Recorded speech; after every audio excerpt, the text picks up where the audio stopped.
Boa noite a todos. Sejam muito bem-vindos a mais uma noite de preces e vibrações do TCR Canto de Interlagos. Que a doce e serena paz de Jesus nos envolva. E assim eu os convido a pegarem um copo ou garrafa com água para que sejam fluidificadas pela equipe espiritual, colocando o remédio, o lenitivo necessário para o restabelecimento do corpo físico, mental, emocional e espiritual. Então vamos buscar um lugar onde você possa ficar em silêncio e vamos deixando de lado as preocupações, tudo o que nos envolveu no dia de hoje, porque este é um momento de recolhimento interno. Então vamos fazer uma respiração tranquila. Aqueles que desejarem fechar os olhos para uma maior concentração.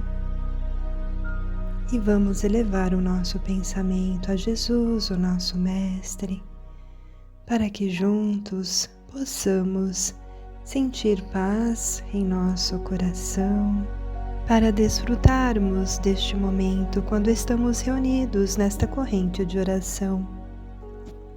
Que os benfeitores celestes nos auxiliem em nossas dificuldades, nos tragam esperança, nos tragam a paz e que possamos, Senhor, ser dignos da Sua presença junto a cada um de nós.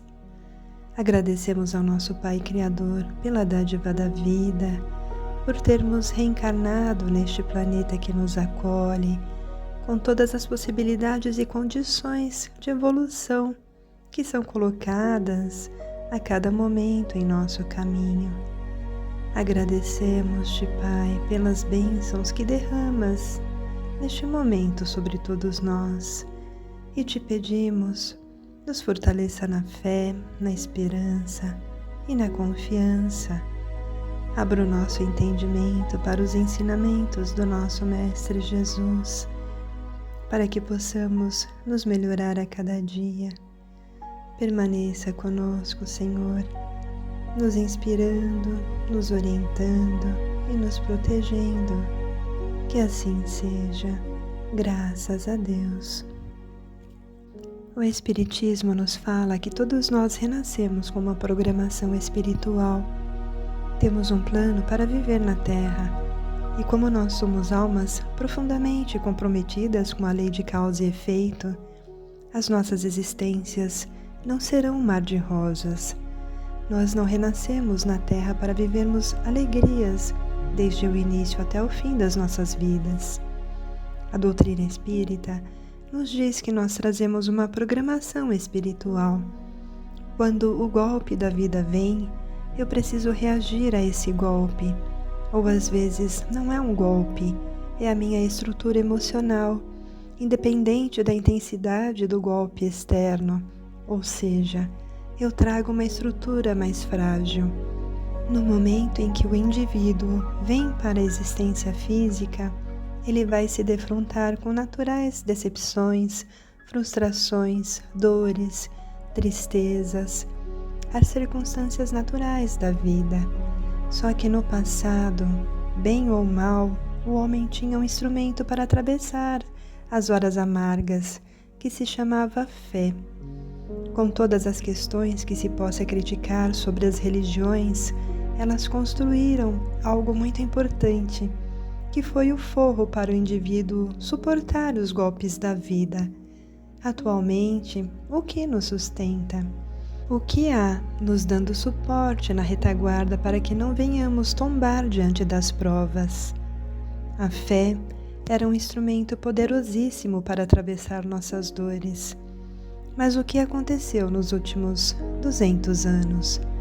Nós tivemos um processo de desconstrução de todas as ideias religiosas no Ocidente. Nós somos uma sociedade sem fé. Pergunte à juventude. É lógico que há jovens maravilhosos, mas eu conto milhões que estão perdidos. Não estou dizendo que a juventude toda está perdida, mas há uma quantidade muito grande de criaturas que, em função do sequestro da fé, estão sendo empurradas na direção do materialismo. Acreditam que não existe futuro, que caminhamos para a morte, que a vida é apenas o que vemos e, como tal, estão certos de que teríamos que usufruir de todo o prazer que o mundo pode oferecer. A sociedade sem fé que desenvolvemos foi uma sociedade que trouxe para nós esse resultado. E aí podemos perguntar: mas por que fizemos essa sociedade sem fé? Por causa da culpa. As religiões do passado trabalhavam muito em cima da culpa, que era o elemento motriz da obediência a Deus. A sociedade andava de certa maneira dentro de um eixo de equilíbrio por conta de duas muletas, medo e culpa, e o ser humano seguia. Quando a humanidade, no século XIX, decidiu arrancar essas duas muletas da humanidade, ela caiu e agora não consegue andar. Por quê?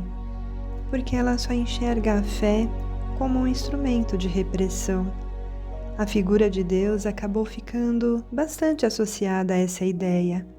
Ademais, a humanidade foi desenvolvendo grande incômodo com essas perturbações, que não têm qualquer relação com o que de fato é Deus. São equívocos humanos, e estando frágil, foi fácil a figura de Deus ser arrancada do ideário humano neste novo século. E hoje nós formamos o quê? Uma sociedade profundamente descrente, e a consequência da descrença é a implantação do processo da depressão no seio da nossa sociedade, inclusive entre jovens que sentem o medo de viver. E por que tantos jovens são depressivos? Por medo do mundo dos adultos, medo de ser adulto, medo de enfrentar os desafios da vida adulta. Preferem ficar encastelados, guardados na casa dos pais. Nós, adultos, também provocamos medo neles, porque a nossa fé também está comprometida, e assim comprometemos a fé da juventude. Comprometida a nossa fé, temos como sequela uma sociedade apavorada. Nós temos medo, temos insegurança, medo do amanhã, o que gera os quadros de ansiedade. Por que tanta ansiedade no mundo de hoje? A ansiedade é causada pela desconstrução da fé. Por que tanto medo?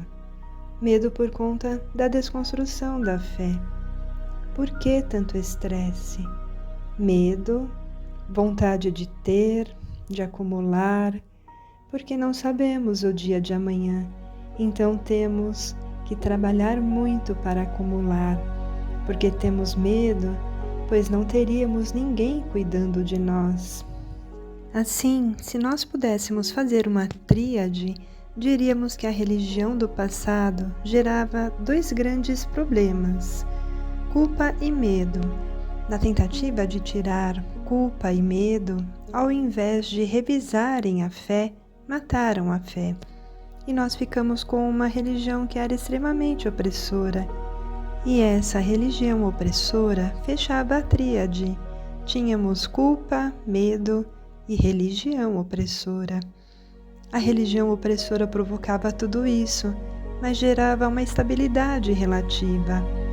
Para romper com o processo de culpa e de medo, matou-se a fé. Entregou-se à humanidade uma sociedade miseravelmente descrente e materialista. A sociedade descrente da qual fazemos parte edificou um novo modelo de funcionamento e, por conseguinte, as criaturas não sabem nem por que elas vivem.